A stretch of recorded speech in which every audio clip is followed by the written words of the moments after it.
আগে একবার ভাঙছিল, ওইটা আমরা টাকা টাকা তুলে গাড়ি করছিলাম।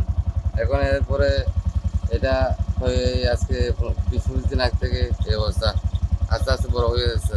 এসে তোর আমল থেকে উত্তর মাদ্রাসা থেকে আসতেছি ফতেহাবাদ যাওয়ার জন্য, ওই রুটে এখন কাজ করতেছে বিকেল রোড। এটা এখন ওই রুটটা বন্ধ করে দেবে বলতেছে। এখন আমরা মাদ্রাসাবাদী কীভাবে এটা দিয়ে যাতায়াত করবো, এটা আমরা কেন্দ্র স্যারের কাছে এমনি আমাদের সংগঠনের মারফতে একটা সিটি দেওয়ার জন্য সহযোগ করতেছে।